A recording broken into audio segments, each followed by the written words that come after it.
New Zealand ഇന്ത്യയിൽ വന്നപ്പോഴും India Australia പോയപ്പോഴും തോറ്റതിൻ്റെ ഒരു ക്ഷീണം ഗംഭീറിനും ടീമിനും ഉണ്ടായിരുന്നു. യശസ്വി ജയ്സ്വാളിനെ മാറ്റി വരുൺ ചക്രവർത്തിയെ കൊണ്ടുവന്നു. നല്ല മെറ്റിക്കുലസ് പ്ലാനിങ് നമുക്ക് ഇവിടെ കാണാൻ സാധിക്കും. ആ ഒരു മാച്ചിൽ 4 സ്പിന്നേഴ്സിനെ കളിപ്പിക്കുക കേട്ടുകളില്ലാത്ത കാര്യമാണ്. അപ്പോൾ അതിനുള്ളൊരു ഗട്ട്സ് ഉണ്ടായിരുന്നു. അപ്പോൾ നമ്മൾ ഫൈനൽ നോക്കുകയാണെങ്കിൽ നമ്മൾ 3 ക്യാച്ച് കളഞ്ഞു. എന്നിട്ടും നമ്മൾ ജയിച്ചത് എന്തുകൊണ്ടാണ്?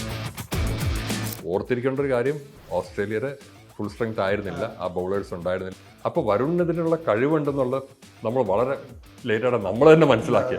ഏകദേശം T20 വേൾഡ് കപ്പിൽ ബുംറ കളിക്കുന്ന വരെയാണ് ഇവിടെ ഒരു വരുണിനെ കളിച്ചത്. അപ്പോൾ നല്ലൊരു ക്യാപ്റ്റൻ ഉണ്ടായപ്പോൾ അവർ നന്നായി പെർഫോം ചെയ്തു. അപ്പോൾ ടീമിൻ്റെ ഉള്ളിലെ പ്രശ്നം, ബോർഡിൻ്റെ ഉള്ളിലെ പ്രശ്നം, മര്യാദയ്ക്ക് ഒരു സ്ട്രക്ചർ ഇല്ല. ഈ കളിക്കാർക്ക് പുറത്തുപോയി കളിക്കാനും പറ്റുന്നില്ല.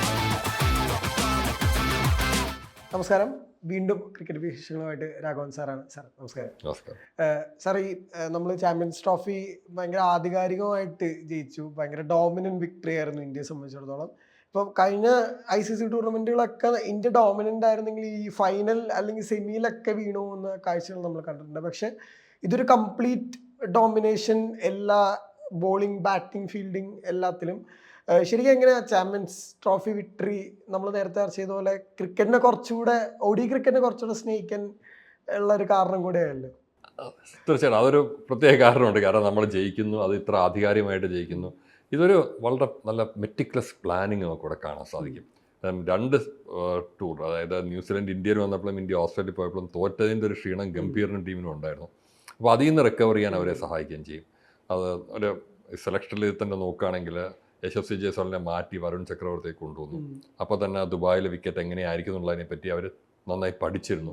ആ ഒരു മാച്ചിൽ 4 സ്പിന്നേഴ്സിനെ കളിപ്പിക്കുക കേട്ടുകളില്ലാത്ത കാര്യമാണ്. അപ്പോൾ അതിനുള്ളൊരു ഗട്ട്സ് ഉണ്ടായിരുന്നു.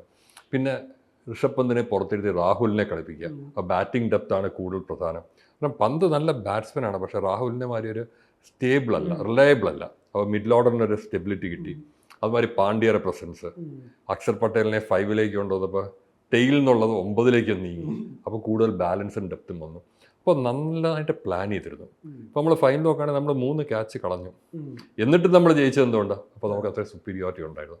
അപ്പോൾ ഒരു 1985 40 വർഷം മുമ്പ് നമ്മൾ ഓസ്ട്രേലിയയിൽ ഒരു വേൾഡ് ചാമ്പ്യൻഷിപ്പ് ഓഫ് ക്രിക്കറ്റ്, അന്ന് ഗവാസ്കറിൻ്റെ ലാസ്റ്റ് ഇതായിരുന്നു. അതിൽ മാത്രം ഇത്ര ആധികാരികത കണ്ടിട്ടുള്ളൂ. അത് കഴിഞ്ഞ് ഇത്രയും ഇതായിട്ട് നമുക്ക് എല്ലാ മത്സരവും നമ്മൾ ജയിക്കുന്നുള്ള ഒരു കളി തുടങ്ങി കഴിഞ്ഞാൽ തന്നെ നമ്മൾ ജയിക്കുന്നുള്ള ഒരു ഉറപ്പ് വരുമായിരുന്നു. ആ ഒരു ആധികാരികത ഇപ്പോഴേ കണ്ടിട്ടുള്ളൂ.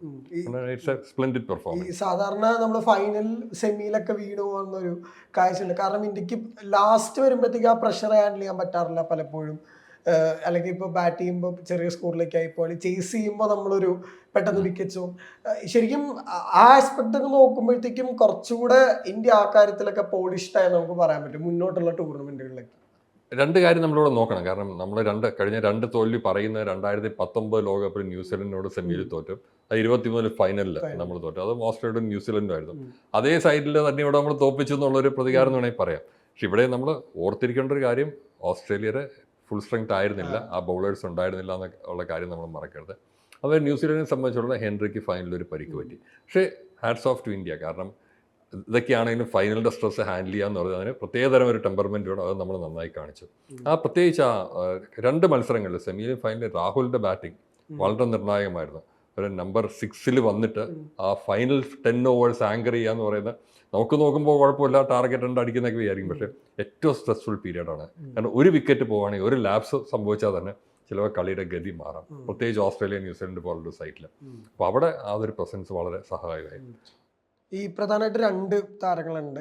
ഒന്ന് KL രാഹുലിനെ കുറിച്ചാണ്. കാരണം രാഹുലിനെ ഇപ്പം എഹെഡ് പന്ത് നമ്മൾ ചൂസ് ചെയ്യാന്ന് പറയുമ്പോൾ തന്നെ ഇപ്പോൾ ദ്രാവിഡ് അടക്കമുള്ള കോച്ചുകൾ ഭയങ്കര അധികം സംശയത്തോടെ നോക്കിയിരുന്ന ഒരു ഫാക്ടറായിരുന്നു. കാരണം പന്തിന് കൗണ്ടർ അറ്റാക്ക് ചെയ്യാൻ പറ്റും, പന്തിൻ്റെ ഒരു കീപ്പിംഗ് ആസ്പെക്ട്, അല്ലെങ്കിൽ ടീമിന് മൊത്തത്തിൽ കൊണ്ടുവരുന്ന ഒരു റിതം ഭയങ്കര ഇമ്പോർട്ടൻ്റ് ആണ്. 2 വരുൺ ചക്രവർത്തിയുടെ ഒരു അൺഎക്സ്പെക്റ്റഡ്, അല്ലെങ്കിൽ മറ്റു ടീമുകൾക്ക് ഭയങ്കര അൺഎക്സ്പെക്റ്റഡ് ആയിരുന്നു വരുണിൻ്റെ ഒരു മൊത്തത്തിലുള്ള ഈ പറഞ്ഞ ബോളിംഗ് സ്പില്ലുകളൊക്കെ.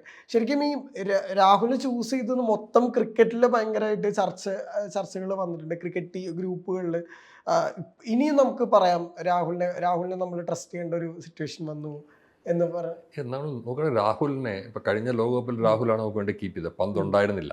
പക്ഷെ അപ്പോഴും ഈ റോളിൽ അല്ല രാഹുൽ കളിച്ചത്, ടോപ്പ് ഓർഡർ ബാറ്ററായിട്ടാണ് കളിച്ചത്. അപ്പോൾ അതുകൂടി നമ്മൾ നോക്കണം. രാഹുലിൻ്റെ വിക്കറ്റ് കീപ്പിംഗ് ഇത് ഒരു വിധം ഈ ദ്രാവിഡിന് ശേഷം എന്ന് പറയുന്ന മാതിരി ഒരു ഫുൾ ടൈം കീപ്പർ അല്ലാത്ത ഒരാൾ 1 ഡേയിൽ ഒരു കീപ്പറായിട്ട് ഡെവലപ്പ് ചെയ്ത് വരുന്നത്. അത് രാഹുൽ ആ റോളിലേക്ക് നേരത്തെ വന്നിരുന്നത്. പക്ഷേ ഈ ഒരു ചേസ് ആങ്കർ ചെയ്യാൻ വേണ്ടിയിട്ട്, പ്രത്യേകിച്ച് ഇപ്പോൾ നമ്മൾ നോക്കുമ്പോൾ ഒരു നമ്പർ 6 ഒരാൾ എന്ന ചേസ് ആങ്കർ ചെയ്യുക എന്നുള്ളത് നമ്മൾ അടുത്തായിട്ട് വരുന്നൊരു ഫിനോമിനാണ്. അപ്പോൾ ഒരു ഫിനിഷർ അല്ല, അതേസമയം ധോണി ഒരു ഫിനിഷറാണ്, ഇതല്ല, ഇത് ആങ്കറാണ്. അത് തമ്മിലൊരു വ്യത്യാസമുണ്ട്. ധോണി ഒരു 20 റൺസ് ഒരു ഓവർ എന്ന് പറഞ്ഞാൽ ധോണി ഉണ്ടെങ്കിൽ നമ്മൾ ജയിക്കും നോക്കും വിചാരിക്കാൻ സാധിക്കും. ആ ഒരു എൻഡ് ഓവേഴ്സിലുള്ള ഒരു അഗ്രഷൻ, ഇതല്ല, ആ സമയത്ത് അവിടെ നിന്നുകൊണ്ട് സ്ട്രൈക്ക് റൊട്ടേറ്റ് ചെയ്ത് നമ്മളെ വിജയത്തിലേക്ക് എത്തിക്കും. അതാണ് രാഹുലിൻ്റെ ഇതിലൊക്കെ കാണാൻ പറ്റുക. വരുണിൻ്റെ ഒരു ഒരു ഒരു നമ്മളെപ്പോഴും പറയും എന്നെ Gamble succeeds it's hailed as wisdom. കാരണം ഇത്രയും നാൾ കഴിഞ്ഞിട്ട് ODIയിൽ വരുണിൻ്റെ ഡെബ്യൂ എപ്പോഴാണ്? ഫെബ്രുവരി മാസത്തിലാണ്. അതുവരെ അദ്ദേഹം വൺ ഡേ ഇന്റർനാഷണൽ കളിച്ചിട്ടില്ല. അപ്പോൾ വരുണിന് ഇതിനുള്ള കഴിവുണ്ടെന്നുള്ളത് നമ്മൾ വളരെ ലേറ്റായിട്ട് നമ്മൾ തന്നെ മനസ്സിലാക്കിയ, എന്നിട്ട് കൊണ്ടുവന്നു. പക്ഷേ അതോ ഈ പ്ലേറ്റ് 3 മത്സരത്തിൽ നിന്ന് 9 വിക്കറ്റ്, അതും ഒരു 5 വിക്കറ്റ് ഹോൾ. അത് മാത്രമല്ല, വരുൺ ബോൾ ചെയ്യുമ്പോൾ ബാക്കിയുള്ളവർ അത്രയും ശ്രദ്ധിച്ച് കളിക്കുന്നുണ്ട്. ഏകദേശം T20 വേൾഡ് കപ്പിൽ ബുംറ കളിക്കുന്ന വരെയാണ് ഇവിടെ ഒരു വരുണിനെ കളിച്ചത്. അത്രയും കെയർഫുൾ ആയിട്ട്. അപ്പോൾ അതുകൊണ്ട് തന്നെ ആ മിഡിൽ ഓവേഴ്സ് നമുക്ക് വലിയൊരു അഡ്വാൻറ്റേജ് കിട്ടി. 11 to 40 ഓവേഴ്സ് ആകെ വന്നിട്ട് 104 റണ്ണാണ്. അത്രത്തോളം സ്പിന്നിന്റെ ഡോമിനൻസും വരുൺ അതിനുള്ള എന്ത് വലിയ റോൾ ഉണ്ടായിരുന്നു ഒക്കെ എന്ന് മനസ്സിലാക്കാൻ പറ്റും. ബാക്കി സ്പിന്നേഴ്സിന് കുറച്ചുകൂടെ സ്പേസ്. ജഡേജയ്ക്ക് ഇപ്പോൾ 10 ഓവറിൽ വളരെ നിസ്സാരം ജഡേജ. അതെ, അവർക്കൊരു അഡ്വാൻറ്റേജ് ആണ്. കാരണം ഇപ്പുറത്തെ ഒരു ബൗളർ ഇത്ര നന്നായി ബോൾ ചെയ്യുമ്പോൾ ഒബ്വിയസ്ലി അതിന്റെ എഫക്ട് അപ്പുറത്തും ഉണ്ടാവും. അതിന്റെ ഒരു മെച്ചവും കിട്ടി.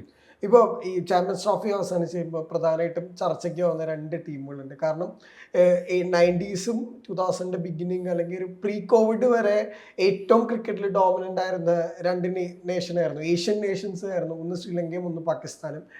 ഈ 2 നേഷനും ആക്ച്വലി ആളുകൾ വളരെയധികം ഒരു തരത്തിൽ പറഞ്ഞ സങ്കടത്തോടെ നോക്കിക്കാണുന്നുണ്ട്. കാരണം ബാക്കിയുള്ള ടീമുകൾക്കൊന്നും ബീറ്റ് ചെയ്യാൻ പറ്റാത്ത രീതിയിൽ ഡോമിനൻ്റ് ആയിരുന്നവർ ഇപ്പോൾ ആർക്കും ബീറ്റ് ചെയ്യാൻ പറ്റുന്ന രീതിയിൽ അവരുടെ ഒരു ഡൗൺഫോൾ നമ്മൾ കാണുകയുണ്ടായിരുന്നു.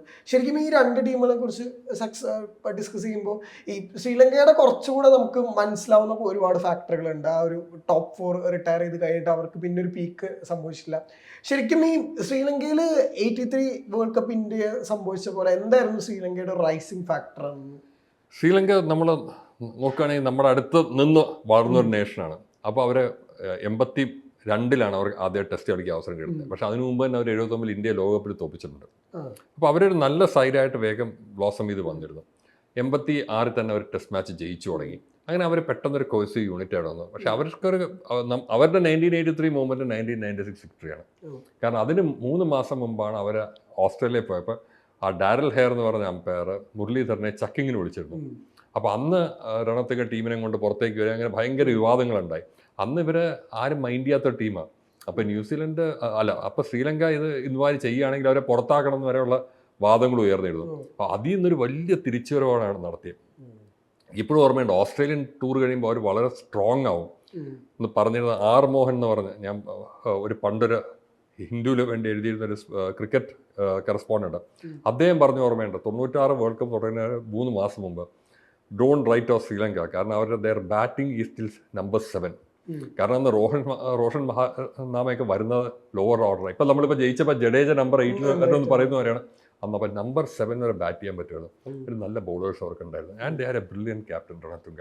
അപ്പോൾ അത് അങ്ങോട്ട് പെട്ടെന്ന് അവർ വേൾഡ് ചാമ്പ്യൻസ് ആയി. അത് കഴിഞ്ഞ് നോക്കുകയാണെങ്കിൽ 2011 വേൾഡ് കപ്പ് അവർ ഫൈനലിസ്റ്റാണ്. 2002 ചാമ്പ്യൻസ് ട്രോഫി അവർ ജോയിൻറ്റ് വിന്നേഴ്സാണ്. അതുമാതിരി T20 ലോകകപ്പ് അവർ ജയിച്ചിട്ടുണ്ട്. അപ്പോൾ എല്ലാ എത്തിയിട്ടുണ്ട്. അപ്പോൾ ഇതെല്ലാം അവർക്ക് സാധിച്ചിട്ടുണ്ട്. അപ്പോൾ അത് മാത്രമല്ല, എന്ത് കാലിബറുള്ള പ്ലെയേഴ്സാണ്. സംഘക്കാര, മഹേല ജയവർദ്ധനെ, ചാമിണ്ട വാസ്, മുത്തായ മുരളീധരൻ, രംഗണ്ണ ഹെറാത്ത്, മലിംഗ വന്നു. ഇത്രയധികം ഒരു ചെറിയ രാജ്യത്ത് നിന്ന് ഇത്ര പെട്ടെന്ന് ഇത്രയധികം ജീനിയസ് ടൈപ്പിലുള്ള പ്ലെയേഴ്സ് വന്നു കഴിയുമ്പോൾ അതിൻ്റെ ഒരു ഉന്നതി കിട്ടി. ഇപ്പോൾ അതിൻ്റെ ഒരു ഷാഡോ പീരീഡാണ്. അത് നമുക്ക് മനസ്സിലാക്കാവുന്നുള്ളൂ. അതിനിപ്പോൾ കുറച്ച് അവർക്കുണ്ടായ രാജ്യത്തിനുള്ളിലുള്ള ടർബുലൻസും കുഡ് ബി ഫാക്ടേഴ്സ്. പക്ഷെ അവർക്കൊരു സിസ്റ്റമുണ്ട്, കളിക്കാർ വരുന്നുണ്ട്. ഇനി അടുത്ത generation may be in couple of years, ഇപ്പോൾ ഓസ്ട്രേലിയയിൽ പെട്ടെന്ന് അതെല്ലാം കഴിഞ്ഞപ്പോഴാണ് ഷെയ്ൻ വോണർ, സ്റ്റീവ് വോയോ ഒക്കെ വന്നു. ഒരു പുതിയ ജനറേഷൻ പ്ലെയേഴ്സ് അവർക്ക് വരും.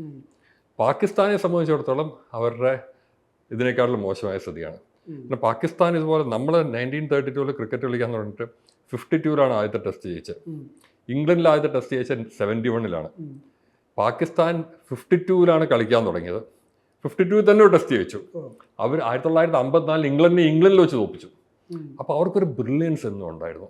പക്ഷെ അവർക്കുണ്ടായിരുന്ന കുഴപ്പം അന്നും ഇന്നും എല്ലാ കാലത്തും അവരുടെ പ്ലേയേഴ്സ് തമ്മിലുള്ള തമ്മിലടിയാണ്.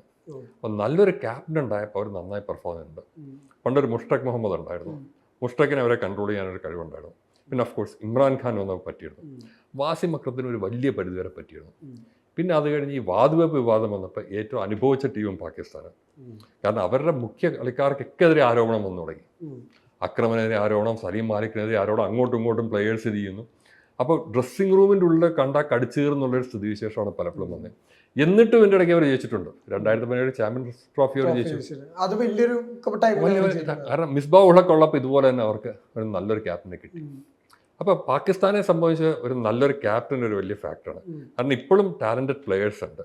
പിന്നെ ഇടക്കാലത്ത് പാകിസ്ഥാന് പറ്റിയത് ധാരാളം പ്ലെയേഴ്സ് ഇംഗ്ലീഷ് കൗണ്ടി കളിക്കുകയാണ്. ഇംഗ്ലീഷ് കൗണ്ടി പ്രാധാന്യം കുറഞ്ഞു.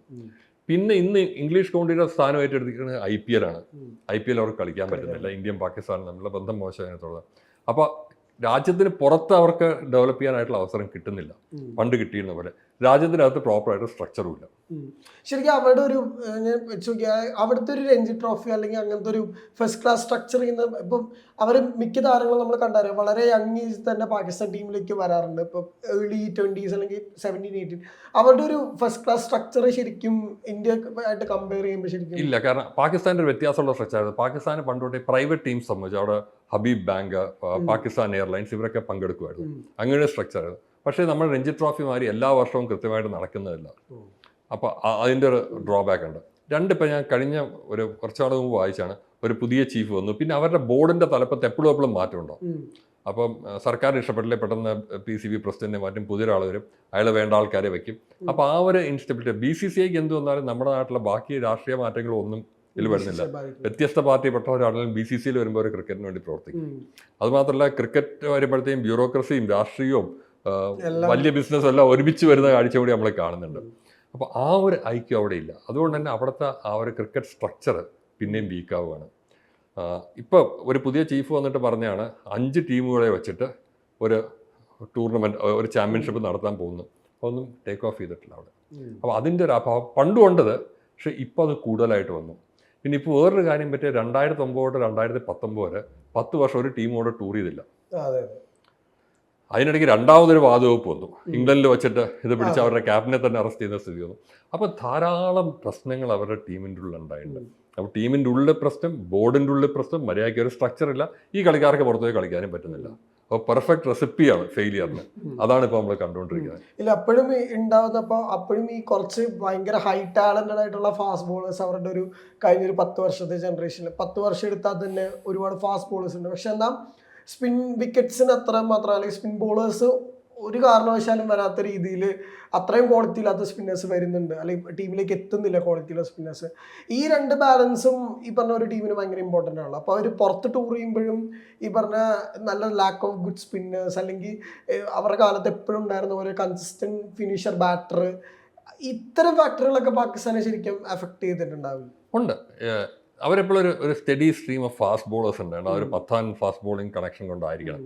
നമ്മൾ പണ്ടുകൊട്ടൊക്കെയാണ് ഫസൽ മുഹമ്മദ് തൊട്ട് തുടങ്ങാം. പിന്നെ സർഫറാസ് നവാസ്, ഇമ്രാൻ ഖാൻ, വാസിം അക്രം, വഖാർ യൂനിസ്, ഷോയബ് അക്തർ, അക്കീബ് ജാവിദ്, ഷഹീൻ ഷാ അഫ്രീദി. അപ്പോൾ അവർക്കൊരു എപ്പോഴും ഒരു നിരന്തരം ഒരു ഫാസ്റ്റ് ബോളർ. നമുക്ക് സ്പിന്നർമാർ വരുന്ന പോലെ തന്നെ ഒരു നല്ല ക്വാളിറ്റി ഇതുണ്ട്. സ്പിന്നർമാർ അവർക്ക് ഉണ്ടായിട്ടുണ്ട്. അബ്ദുൽ ഖാദർ നല്ല സ്പിന്നറായിരുന്നു. സക്ലീൻ മുഷ്താഖ് നല്ല.